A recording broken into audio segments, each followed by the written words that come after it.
Welcome to Future Squared, the podcast all about corporate innovation and entrepreneurship. My name is Steve Glaveski, and each week I'll bring you authors, corporate innovation managers, entrepreneurs, and above all else, thought leaders on the topics of innovation, entrepreneurship, and self-improvement. Future Squared brings you a double dose of innovation inspiration every week to help you successfully navigate your innovation journey.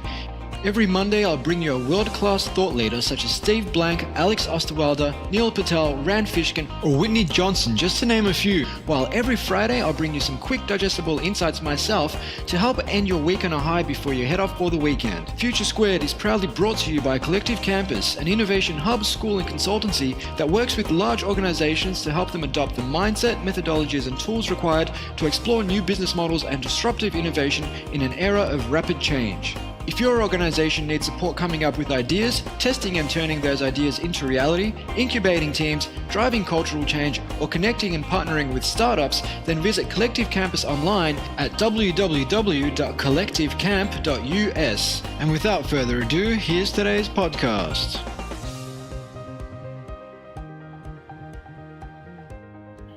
Welcome back to Future Squared. Today I'll be speaking with Susan David. She's a psychologist on faculty at Harvard Medical School, co-founder and co-director of the Institute of Coaching at McLean Hospital, and CEO of Evidence-Based Psychology.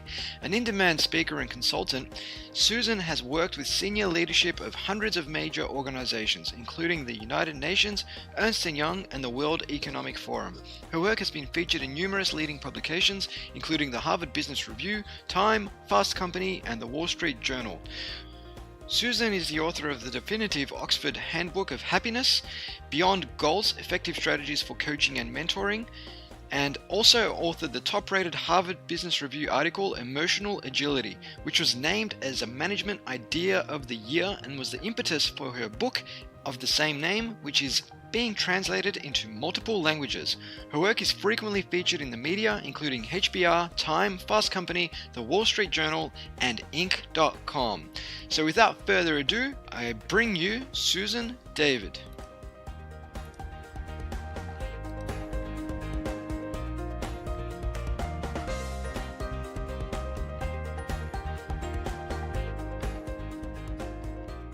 Welcome to the show, Susan. Thank you for inviting me. It's an absolute pleasure to have you on the program, and I understand you're now in the middle of your book tour to support what is your third book, Emotional Agility, and you find yourself in Washington, D.C. I am indeed. It has been many weeks of travel, but happy to be speaking and connecting with you. Fantastic. What's the mood like in D.C. at the moment? It is very interesting, fairly somber, I have to say. I think the elections have caused a huge amount of shock and concern for many people. And so at the moment, there's more of a sense of, I think, the reeling after effects of what's going on and trying to figure out what this really means. Yeah, no, it is quite interesting. And I think there will be, I suppose, a short period of people just feeling numb to it all and trying to make sense of it all, which will be interesting to see how that unfolds over the next few months. Yeah, agree. Excellent. So, Susan, as I briefly touched on, you've just released your third book, Emotional Agility, which I suppose is the culmination of your life's work to date in some ways. Obviously, you're a psychologist on faculty at the Harvard Medical School, co-founder and co-director of the Institute of Coaching at McLean Hospital, and CEO of Evidence-Based Psychology. So can you perhaps tell us a little bit about the inspiration behind the book? Absolutely. Well, I grew up, as you can hear from my accent, I'm not American and I'm not Australian. No, despite having lived actually in Australia for many years. I grew up in apartheid South Africa, and while I was a white South African and therefore not subject to the same trauma as many of my friends and fellow South Africans, from a very, very young age, I became interested in how people deal effectively or struggle to deal effectively with what is often a context of chaos and trauma and difficulty. And then when I was around 15 years old, my father was diagnosed with terminal cancer. And I found myself experiencing what so many of us experience, which is people telling me to be positive, everything will be fine, just, have hope, be happy. And I had this remarkable English teacher who invited us to keep journals. And what she did through that journaling was ask me every day how things were going, how I was dealing with my regret and loss and trauma. And I came out of that experience with effectively a sense of clarity, that it wasn't the think positive, everything will be okay, that it helped me to get through things, but rather being able to move to a space of being honest and open and connected with all of my emotions, even the most difficult ones. And from there, I studied in South Africa, went and did my PhD in psychology at the University of Melbourne, and went on to become an emotions researcher.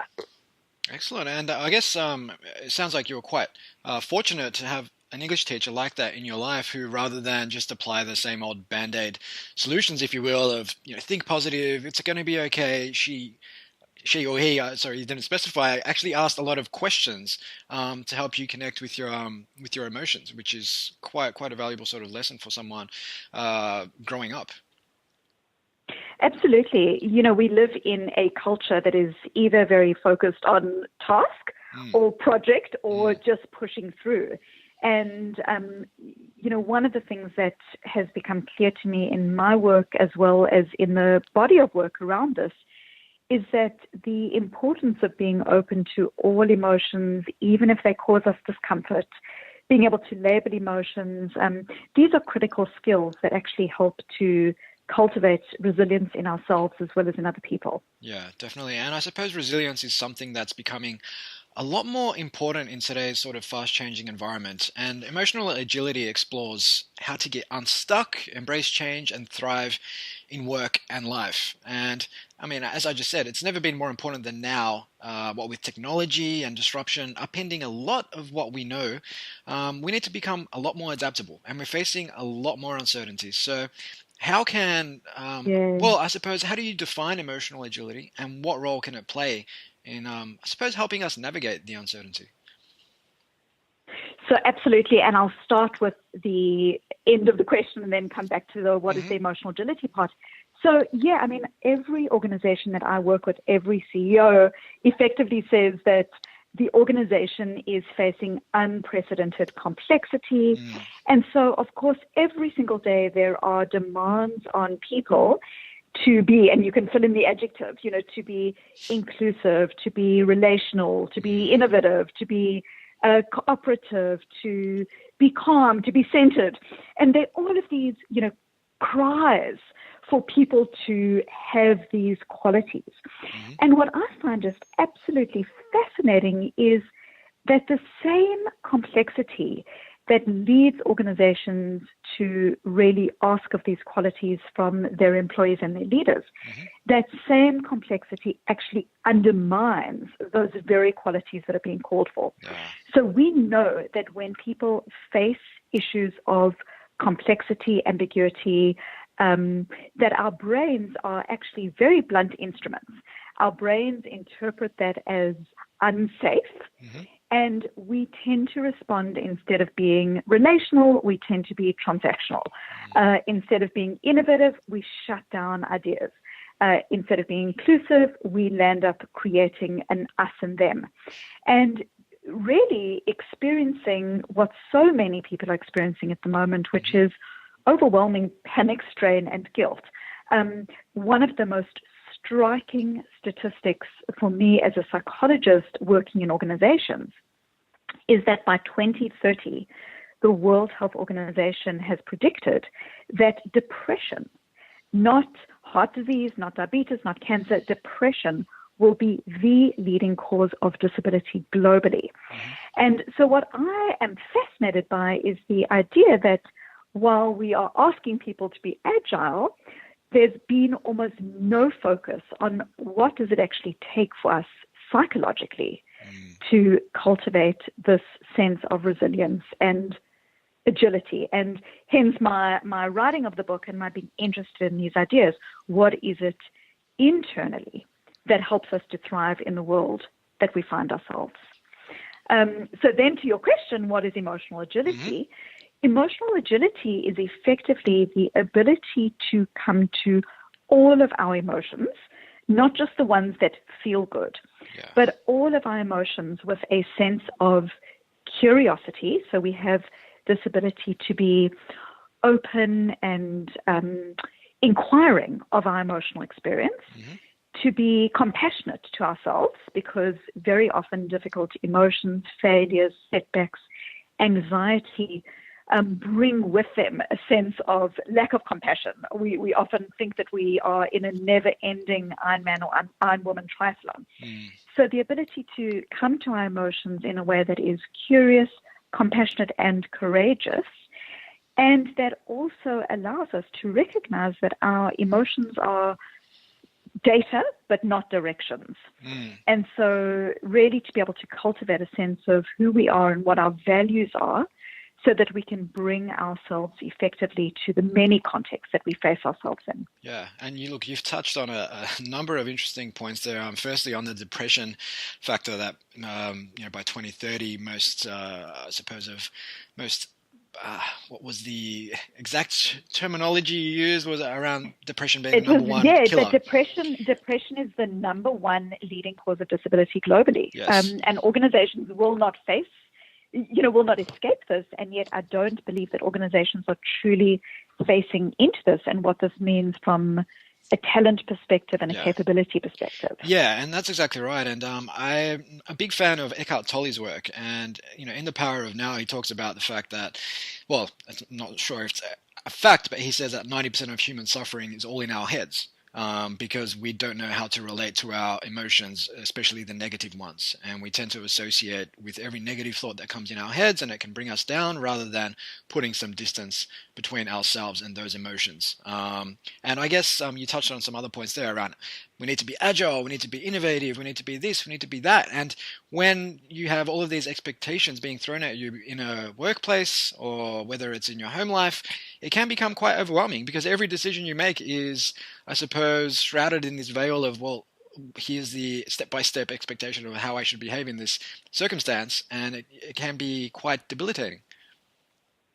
Absolutely. And of course, we live in a culture, as I mentioned earlier, we live in a culture that effectively prioritizes the being happy over any of our other experiences. And so what can often happen for people psychologically is they have what in psychological terms we call type 2 thoughts and type 2 emotions. So a type 1 is when the person says, I'm anxious, or I'm worried, or I'm sad. And type 2 is when the person starts to have an emotion about an emotion. I'm worried and I shouldn't be worried because everyone around me seems to be fine. Or I'm sad and I shouldn't be sad because the world is telling me that I need to be happy. And so we can start getting into, instead of having a clean relationship with ourselves, instead we can start to get into a tug of war about whether an emotion is okay or not okay, whether it's okay to feel sad or whether we shouldn't feel sad. And so we start often jostling with our emotions instead of opening ourselves to those emotions and recognizing that we are big enough to contain all of our emotions. Yeah, and I guess on that, the key takeaway is really noticing your emotions and accepting them for what they are. And I know on this particular topic, rather than trying to say, rather than associating with a particular negative emotion and letting it bring you down, it's about, in some ways, making friends with a negative emotion, not just the positive ones. And I know you've got a 4-step sort of practice, which you call, which you refer to as helping people get unhooked. What does that look like? So the first aspect of that is what I call showing up. And really this speaks to the idea that all emotions, every single emotion that we experience, actually has potential use for us. So, often when I'm working with clients, when I'm working in organizations, we tend not to get upset about things that we don't care about. I've yet to meet a parent who is guilty about not being present with their child, or a guilty parent who at some level isn't concerned about, what is my relationship with my child. I've never met someone who's depressed who isn't at some level concerned about how do I better be in this world. I've never met someone in a workplace who's unhappy that their idea has been stolen, who isn't at some level concerned about issues of equity and fairness. And so the first part of emotional agility is quite literally this idea that instead of struggling with our emotions and even trying to engage in many of, I think, the faulty practices of, trying to simply smother our difficult emotions in positive affirmations and pretend everything will be okay, is instead to make room in our hearts to show up to our emotions and to be willing to experience emotions, being willing to experience even difficult emotions. It doesn't mean that the emotions are right, but what it does mean is that often underneath our emotions are beacons of things that we value. That our emotions often contain signposts to things that are important to us. So that's the first part of it. Okay, and I guess you mentioned negative emotions. What about positive emotions? If someone is experiencing positive emotions, should they? And I know Marcus Aurelius was kind of referred to this in his book Meditations, where this too shall pass. Whether it's a negative emotion or a positive emotion, should we be, I suppose, relating to positive emotions in a different way in order to build that sort of emotional agility? So what's critical here is, of course, that all emotions are transient, and emotions still contain useful information. So what I describe in emotional agility is the idea that emotions are data, but not directions. So they contain useful information to us. They pass, but they also can contain signposts of things that are important to us, ways that we can calibrate our lives, ways that we can shift our leadership, signs of things that maybe we have been missing in ourselves, but a sense of dissonance, for example, around a career or around things that are important. Those emotions can often be signposts to those.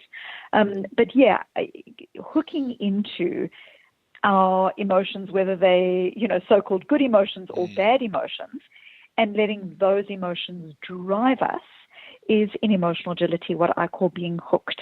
Right. The idea that our emotions are dominating our actions and behaviors rather than our values, rather than who we want to be, rather than what's important to us. Yeah, that makes a lot of sense. And I guess, how does this work in the, I suppose, corporate America, for example, where I suppose there's this expectation of our leaders to be strong and that there's no place for weakness in the office. What do you say to that type of, I suppose, philosophy? Well, a few things. I can say many things, actually. Firstly, I experience this both in the US as well as in Australia. I'm in Australia a lot, and, often there is this orientation that we've just got to be strong, we've just got to push through. The first thing that I'd say is, we do tend to get messaged so often that we are living life as a never-ending Iron Man or Iron Woman competition. And so the idea of being compassionate, the idea of being kind, the idea of even feeling difficulty or feeling your anxiety can seem at odds with that. But actually what we know from the research is that people who are more self-compassionate and who create more space in themselves to experience the full spectrum of emotions actually land up being more honest with themselves. So that they're not letting themselves off the hook. In fact, the opposite. They create a safe space for themselves in which they are allowed to fail, because the fallback or the fallout from failing internally is not that huge for them, because they they're kind of okay with themselves regardless, or they know that they'll be okay with themselves regardless. So self-compassion is often seen as being a sign of being, weak or lazy, or, being going easy on oneself. Whereas actually what the research shows is that when you open yourself to the full range of emotions in a way that is kind and compassionate, those individuals actually tend to do much, much better with failures, setbacks, divorces, transitions, you name it. They tend to be better with it because they are practiced with their emotions, they are able to navigate those emotions effectively, and they are safe with their own emotions, not by avoiding, but rather by becoming competent and skilled. The other thing that I would say is that we know that leaders who are able to create this space for others tend to be better leaders. So the leader who says, just pretend you're fine, we've got a project to do, ultimately, they always, that comes back to haunt them, where they've missed key signs in their team, where they've missed ways that the project might not be going effectively. And so this idea of being able to be open to emotions is a very, very important aspect of our own and others' capability and resilience. Yeah, and it actually reminds me of a story about, it's an old fable, I suppose, of a manager who's brought bad news, and every time he's brought bad news, he basically lights up and just yells at the person, or essentially the messenger. Eventually he stops hearing the bad news, and it's not because there's none to report, but it sounds like that particular manager didn't have the emotional agility to effectively deal with the bad news, manage his emotions, and respond in a way whereby he could resolve whatever the underlying issues were. And as a consequence of not having that emotional agility, the issues just compounded, and eventually, in this case, that company went out of business. So is that, would you say, a case whereby having that emotional agility means you're better able to respond in the face of news, such as, say, a quarterly report, which isn't favorable, as opposed to one whereby I can't manage my emotions, the slightest hint of any negativity, and I'm just going to go off the rails? Yeah, very, very, very aligned. And one of the things that I talk about in emotional agility, which is similar actually to what that lovely English teacher did with me so many years ago, is one way of starting to cultivate emotional agility is to take difficult emotions and to really try to become more nuanced in labeling those emotions.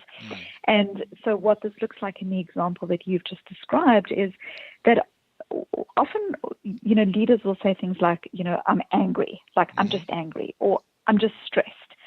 How was your day today? I'm just stressed. But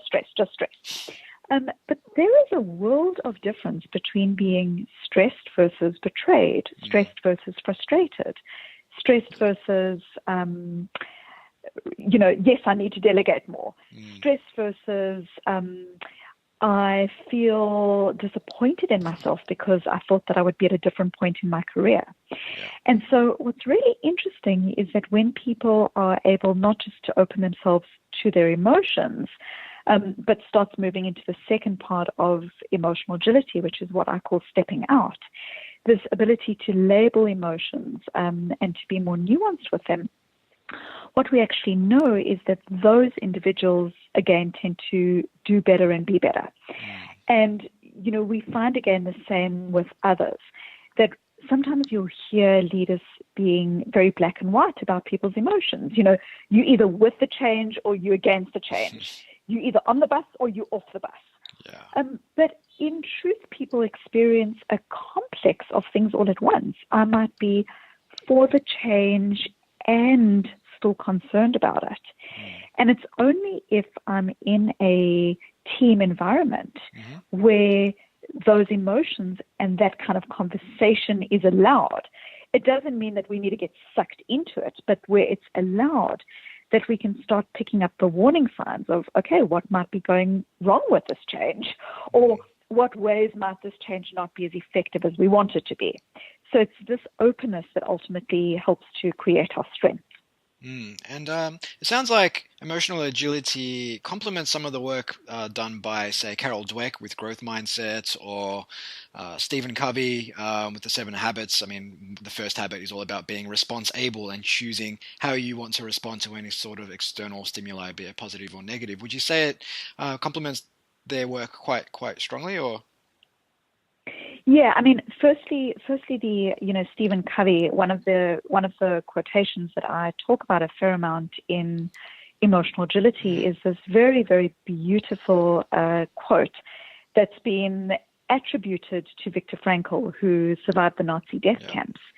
And Viktor Frankl is quoted as, or it's been attributed to him, that he said, between stimulus and response, there is a space. Yeah. And in that space is our power to choose. And in that choice lies our growth and freedom. Stephen Covey talks to that idea from one perspective. I talk to it from a different perspective, which is really the psychology of how emotions work and how our thoughts and our stories work, and how they can hook us. But very much this idea that when we're hooked, there's no space between stimulus and response. You say to yourself, I'm being undermined in this meeting, so I'm just going to shut up. I feel like a fraud, so I'm not going to put my hand up for the meeting. I'm upset with my sister, so when she calls me, I'm just not going to take the call. So in those situations, you're letting your thoughts and your emotions call the shots. What I talk very much about in Emotional Agility is how you can create space between those, the stimulus and the response, and be more thoughtful about who is it that I want to be. Who is it that I want to come across as a leader? What is important to me here? So these are critical, absolutely critical parallels. Yeah. In terms of Carol Dweck's work, one of the things that I talk about in later aspects of my book, where I talk about how to actually very practically create habits in our lives that are values aligned, is the idea that it's only when we, firmly have our feet placed in the idea that that growth and that change, ironically, we need to be firm in the idea that growth and change are here forever, and that we as individuals too can grow and change in so many ways, and so can other people. And so, there's very much this alignment with a lot of Carol's work on mindset as well. Yeah, and it definitely sounds as if becoming more emotionally agile will essentially help us jump into more difficult situations, which will help us grow, which will help us access new opportunities. One of my previous guests on the podcast was Matthew May, who wrote a book called Winning the Brain Game, in which he talked about 7 fatal flaws to human thinking, one of which was self-censoring, and ultimately not wanting to say something, as you mentioned a few moments ago, not speaking up in a meeting because you're scared that your idea will be shut down, and you don't want to feel slighted, or you don't want to feel like a lesser person, you don't want your ego to be hurt. But if you have that emotional agility, you'll be fine with your idea being shut down, because it's not a reflection of yourself, and you're not going to take it personally and fall down some spiral of depression as a result of that. And as a result, I suppose you'll just embrace more difficult conversations, places, and so on, and therefore live what ultimately would become a much more rewarding sort of existence. Correct. To use that example, what I talk about in Emotional Agility is, so if you were sitting in that meeting and you were saying, I'm not going to say anything because I feel like a fraud, what you're doing is you hooked. And so what I would talk about from an Emotional Agility perspective is, being able to notice your thought for what it is. It's a thought. Who's in charge here, the thinker or the thought? Who's in charge, the emotion or me, the person who's big enough to contain all of my emotions? Yeah. And to recognize that growth happens when we experience discomfort. So a lot of times, again, in our culture, you'll hear people say things like, conquer the fear, get rid of stress. What I suggest is that, number one, fear is part and parcel of who we are as people. We're not going to get rid of it any day soon. That's our brains doing the jobs that they've been doing for, hundreds of thousands of years, and it's not going to stop now. But also recognizing that no one did anything of value in life without some experience of discomfort, without some experience of stress. As a friend of mine said, if you were climbing Mount Everest, you would expect that on some days you would have shivery, difficult days, and you would have really, really tough nights on the dark side of Everest.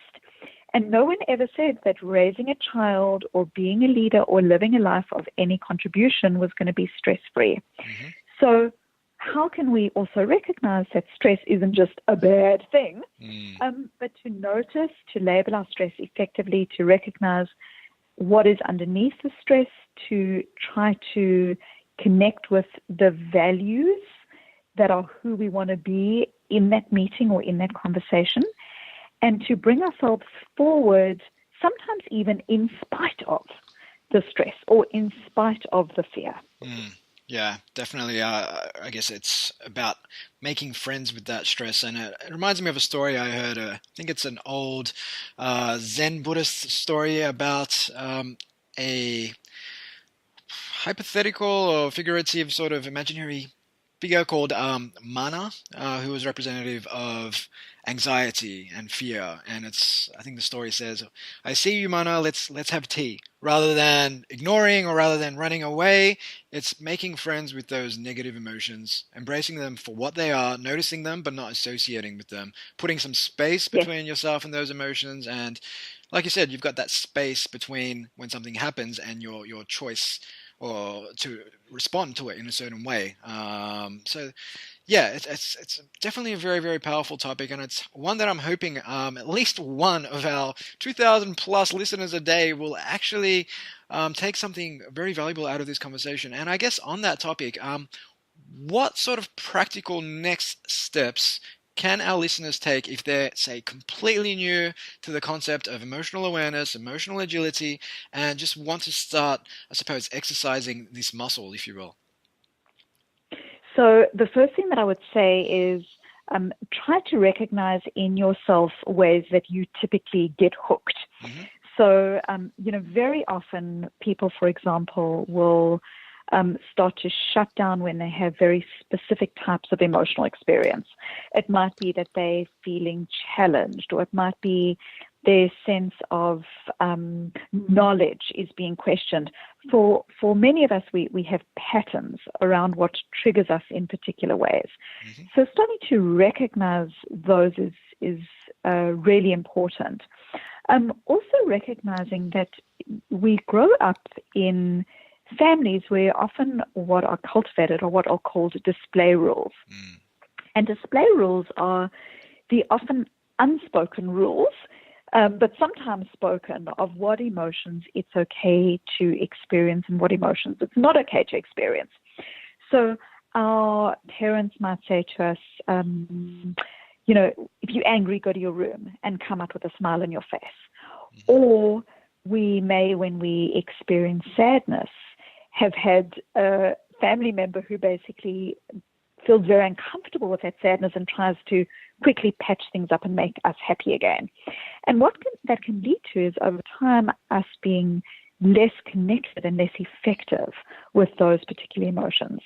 So the first thing that I would say is try to recognize patterns around what are triggers for you of emotions that you either shut out and do away with, or things that trigger particular difficult emotions in you, is the first thing. The second thing that I really would suggest is that one of the things that I talk about a lot in emotional agility is the power of values. So values are often thought of as being these very abstract, almost cheesy things that are on every wall in businesses, but that mean very little. And what I talk about in emotional agility is the idea that values are not abstract. Values are qualities of action. So there's fascinating research showing that as human beings, we are subject to, without us even realizing it, daily social contagion. So, for example, we go into a lift, we go into an elevator, everyone's on their cell phones, and we pick up our cell phone. If you on an airplane and people, order chocolates and lollies, your chance, if you're trying to lose weight, but if your seat partner orders those things, even if you don't know the person, you are 30% more likely to also order those things.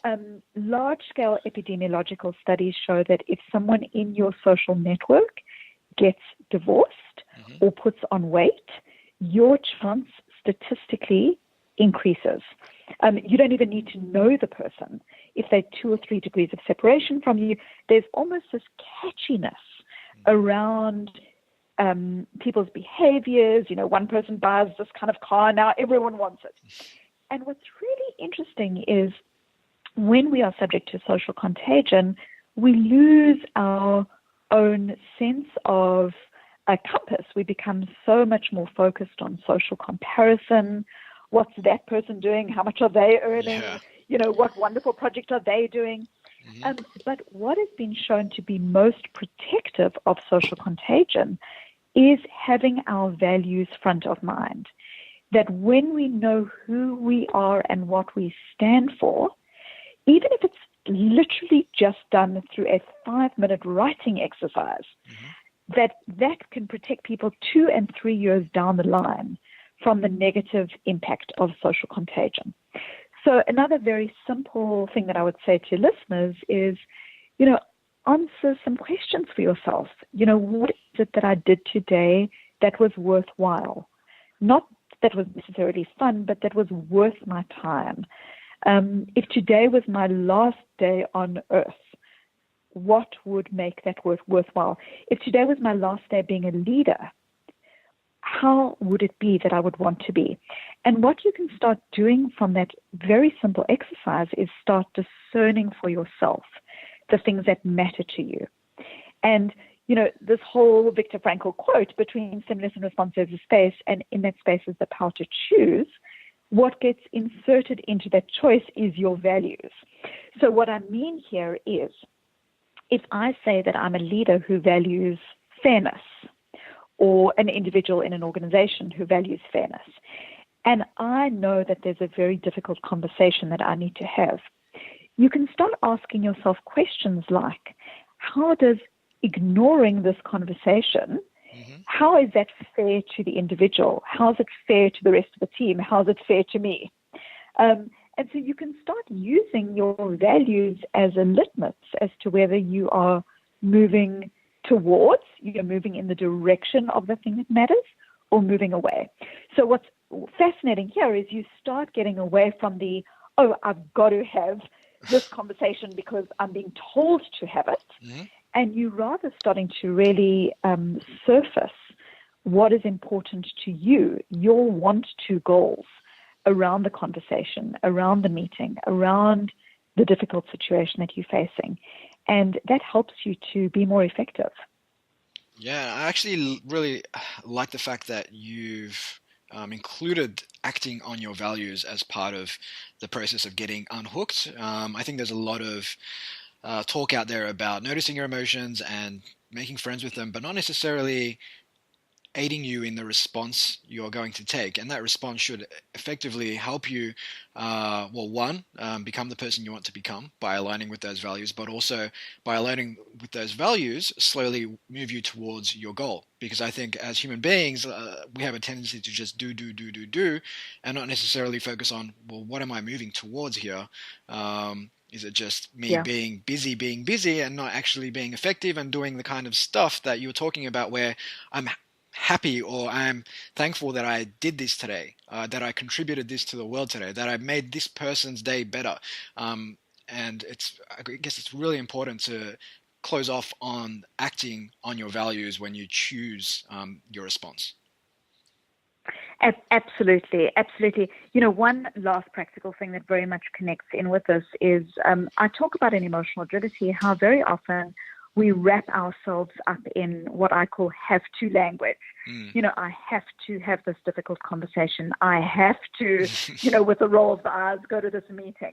I have to be on dad duty today.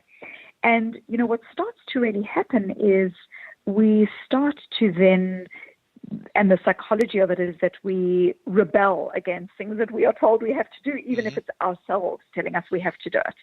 And yet often these things are masks to actions and behaviors that actually at some level represent stuff that is truthfully of value. I want to go to this meeting because this meeting is a key way that I land up delivering a quality solution that is helpful to the customer, and that's important to me. Or I actually want to be present and connected with my child, or I actually want to be a leader that is able to have this conversation that is, yes, very difficult, but that is also really important. And so I talk about the difference between have to and want to goals, and how a have to goal driven by a sense of obligation and very often shame is a goal that tends to be resented. And when you try to create a habit out of it, like, so I want to lose weight and I have to lose weight, those habits tend not to be long-lived. Whereas want to goals that are not goals where you're pretending, but rather where you're surfacing a genuine value, are then behaviors that we can sustain, that are freeing, and that genuinely help us to cultivate more effective and connected ways of living. Yeah, absolutely love the distinction there between want to and have to. Look, Susan, you've provided so many amazing insights for our audience. However, we have a few minutes left, and I wanted to jump into our lightning round. Are you ready? Go for it. Okay, let's do this. So question number one is, if you could work for any company at any stage of the company life cycle, who would it be and why? Oh my goodness. I think that I would work for Airbnb. I love the ideas that they have around bringing people together. Oh, of course. I think that they experience a lot of challenges around some of their kind of growth cycle focus areas that they struggle with a little, and I think that would be really interesting. But I also think just from a cultural perspective that they have a lot of opportunity. They're fairly values aligned as an organization. I just find them very interesting. Yeah, and you're actually the second podcast guest in as many days to say Airbnb as well. So really, I think I mean they're just dominating on so many levels. Well, I wouldn't say dominating is the right word, but just progressive on a lot of different levels, especially when it comes to building an awesome culture. So great response there, Susan. Question number two is, if you could ask anyone a question, dead or alive, who would it be and what would you ask? I, having grown up in South Africa, would talk to Nelson Mandela, of course. It sounds very cliched, but I would. And I would ask him, Nelson Mandela went through a very interesting transition in his life, where at one stage of his life, he was very, very angry, rightly angry, and yet was able to move into a space of being able to still focus on issues of equity and justice and fairness, but to let go of that anger, to let go of those emotions. And it's something that I talk about in emotional agility a lot, that sometimes we can be right, but are we actually serving ourselves and who we want to be? And I would love to ask him more questions about that process, like what it was in his life and his trajectory that particularly were the turning points for him. And I know he speaks about that, in his book, but I would explore that more with him.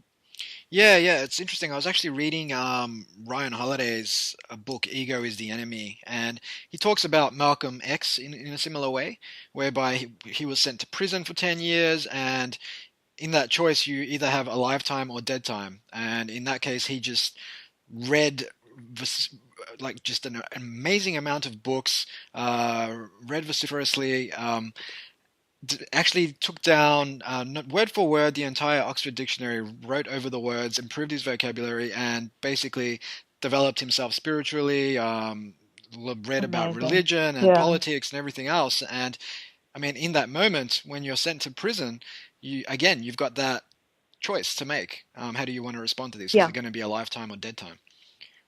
Yeah, that's absolutely meaningful. Definitely. And lucky last, apart from developing your own emotional agility, Susan, what kinds of rituals or routines do you have to stay on top of your game? So my rituals and routines are actually related to my family. I've got an 8-year-old and I've got a 3-year-old. And what I've really tried to do, actually aided by writing Emotional Agility, is one of the things that I talk about in Emotional Agility is cultivating habits that are values aligned. So, for example, we want to be present, but we bring our cell phone to the table, or we have intentions, but we land up engaging in behaviors that undercut those. And so, some of the things that I have been focusing on a lot is cultivating habits that are values aligned. I come home from work and I put my keys in the drawer and now put my cell phone in the drawer as well. They sound very simple, but what we know is that most of the meaningful change that people make in their lives are actually through these tiny tweaks. So those are really important for me. How can I spend the time that I have with my family in a way that is very present and very connected, and that enables them to, in South Africa, there's this very, very beautiful greeting, Sawubona. Sawubona means, it's the South African Zulu greeting for I see you. And so people say, Sawubona, yebo Sawubona. And what that greeting really means is, I see you, and by seeing you, I bring you into being. So I see you, and by seeing you, I bring you into being. And I'm trying in my focus to see my children, to not just ask them questions, but to see them. And that's something that I'm, very connected with right now in myself, and something that I'm working on. Yeah, I know that's very beautiful. And I mean, what you touched on there as well was the fact that it's not enough to just say, I want this to become a habit, or I want to be present, but you've actually started to build the environment which supports that, which is you get home and you put your phone in your drawer rather than have it handy nearby, in which case you're far more likely to look at it and then not be present and not be seeing people. So no, that's fantastic. Okay, I think we might close it off, but before we go, our audience can pick up a copy of the book and find out a little bit more about yourself at susandavid.com. Is there anywhere else they should go? Well, one thing that I would recommend if people find this of use is I produced a free quiz that's literally like a 5-minute quiz, and from it people get a customized 10-page report on their own levels of emotional agility. So if people are interested in that, we've already had something like 30,000 people take it. Wow. And people can find it on www.susandavid, susandavid.com/learn, LEARN. So susandavid.com/learn. That is a great way of connecting a little bit more with some of these concepts. Fantastic. I'll make sure to include that in the show notes for our listeners. Well, thank you so much again for your time this evening in sunny Washington, D.C. Susan, you've been an amazing guest. You've provided a lot of insights and value for our listeners, and I hope to see you in Australia sometime next year. Thank you. I will be there in May. Fantastic. Look forward to it. Sounds good. Okay. Cheers. Bye.